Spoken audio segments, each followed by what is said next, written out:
नमस्कार, मैं आपका मित्र सर्वमित्र। सबसे पहले आप सभी को लोहड़ी और मकर संक्रांति की बहुत बहुत शुभकामनाएं। चलिए अब मसले पर आते हैं। मसला यह है कि हरियाणा की दो बड़ी खबरें हैं, ध्यान से सुनिएगा, जिन पर आज हम चर्चा करने वाले हैं। ये दो खबरें आम जनता से जुड़ी हुई हैं और खासकर युवाओं से जुड़ी हुई हैं। हरियाणा का वो युवा जो नौकरी की तलाश में है, जो नौकरी के लिए तैयारी कर रहा है, खासकर सरकारी नौकरी के लिए तैयारी कर रहा है, बड़ी नौकरी के लिए तैयारी कर रहा है। सो ध्यान से सुनिएगा। एक तो जो HPSC है हरियाणा का, हरियाणा पब्लिक सर्विस कमीशन, जो बड़ी भर्तियां निकालता है, बड़ी नौकरियां देता है, उनका एक नया फॉर्मूला सामने आया है, जिसके बाद हरियाणा के युवा अपने आप को ठगा सा महसूस कर रहे हैं। और बाहर वाले जो दूसरे स्टेट के युवा हैं, मतलब उनकी लॉटरी लग सकती है, उनके ऊपर एक तरीके से मेहरबानी ये लगती है। तो ऐसा कौन सा फॉर्मूला HPSC लेकर आया है और बड़ी नौकरी के लिए लेकर आया है? दूसरा मसला है, हरियाणा में स्वच्छता का बहुत बुरा हाल है। यानी साफ सफाई के मामले में, स्वच्छता के मामले में हरियाणा फिसड्डी साबित हुआ है। यानी बहुत नीचे चला गया है पूरे देश की अगर हम बात करें तो। लगता है सरकार का, नगर निगम, नगर पालिका, उनका ध्यान ही नहीं है इस तरफ। यानी एक तरफ देश के प्रधानमंत्री मोदी साहब स्वच्छ भारत की मुहिम चलाते हैं और दूसरी तरफ हरियाणा के शहरों में साफ सफाई का बहुत बुरा हाल है। इस पर बात करेंगे, ध्यान से सुनिएगा। चलिए सबसे पहले युवाओं की बात करते हैं, सरकारी नौकरियों की बात करते हैं। तो जो हरियाणा का HPSC है, जिसको हरियाणा पब्लिक सर्विस कमीशन और हरियाणा लोक सेवा आयोग बोलते हैं, बड़ी नौकरियां निकालता है, एक बार फिर सुर्खियों में है। हालांकि इससे पहले भी सुर्खियों में रहा है, भ्रष्टाचार को लेकर, कई सारे मामलों को लेकर। इस बार उनका नया फॉर्मूला ये है कि उन्होंने भर्ती निकाली HCS न्यायिक शाखा की। तो उसके लिए उन्होंने कहा है कि जिनके पास हरियाणा का डोमिसाइल नहीं है, जिन युवाओं के पास, मतलब वो दूसरे स्टेट के रहने वाले हैं, उनके पास अगर हरियाणा का डोमिसाइल नहीं है तो उनको क्या करना है? उनको ये करना है कि एक सेल्फ अटेस्टेड पेपर पर ये लिख कर देना है कि वो हरियाणा में कहाँ रहते हैं, मतलब उनकी रिहाइश कहाँ पर है, उसका पता देना है। सो इस फैसले को लेकर हरियाणा के जो युवा हैं उनमें मायूसी है और वो अपने आप को ठगा सा महसूस कर रहे हैं। इससे पहले भी कई बार ये चर्चा उठी कि जो बड़ी नौकरियां हैं हरियाणा के बाहर के युवाओं को दी जा रही हैं, हरियाणा के युवा का ध्यान नहीं है। तो इस बार फिर युवाओं को ये लग रहा है और विपक्ष भी हमलावर हो गया है सरकार पर और हरियाणा लोक सेवा आयोग पर। विपक्ष का कहना है कि HPSC के जो चेयरमैन है वो बिहार के हैं, इस वजह से ऐसा फैसला किया जा रहा है ताकि बाहर के युवाओं को यहाँ पर मौका मिले, बड़ी नौकरियों में मौका मिले। तो ये दोस्तों छोटी बात नहीं, बड़ी बात है।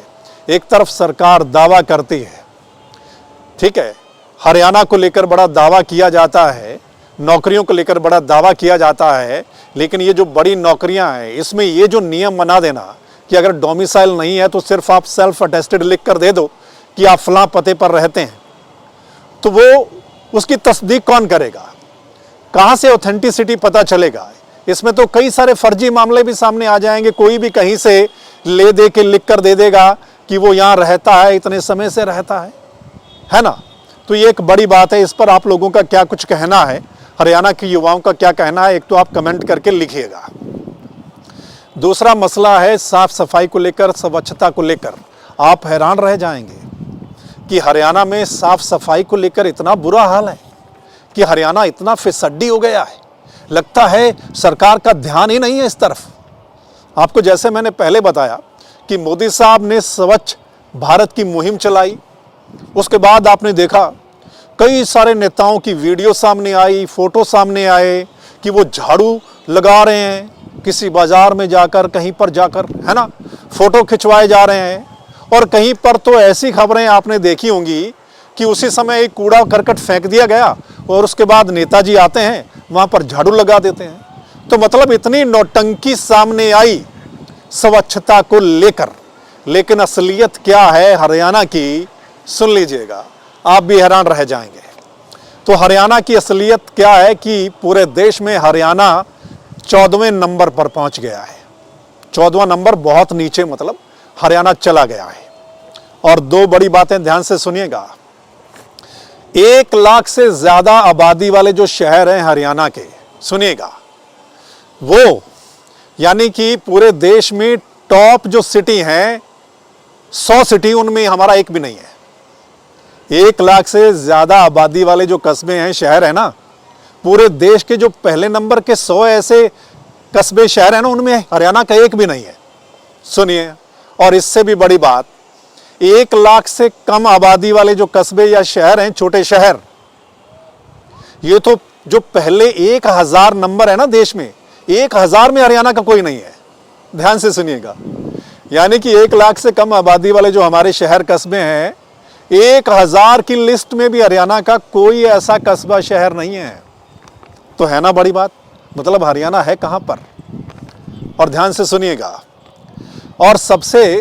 और दूसरी बात, सबसे जो नीचे वाले 200 शहर हैं, ध्यान से सुनिएगा, जिनको हम गंदे शहर कह सकते हैं, पूरे देश में जो 200 शहर हैं ना सबसे नीचे वाले, उनमें हरियाणा की 8 ऐसे कस्बे शहर हैं। सुनिए ध्यान से, मतलब लगता है कि इन शहर कस्बों की तरफ तो ध्यान ही नहीं है किसी का। सुनिएगा, उनमें कुंडली है, कनीना है, इस्माइलाबाद है, आदमपुर है, अटेली है। लगता है यहां पर साफ सफाई की तरफ किसी का ध्यान नहीं है। वहां चाहे कोई नगर निगम, नगर पालिका, नगर परिषद कोई भी है, लगता है कि उनका कोई ध्यान ही नहीं है उस तरफ, सरकार का भी ध्यान नहीं है लगता है।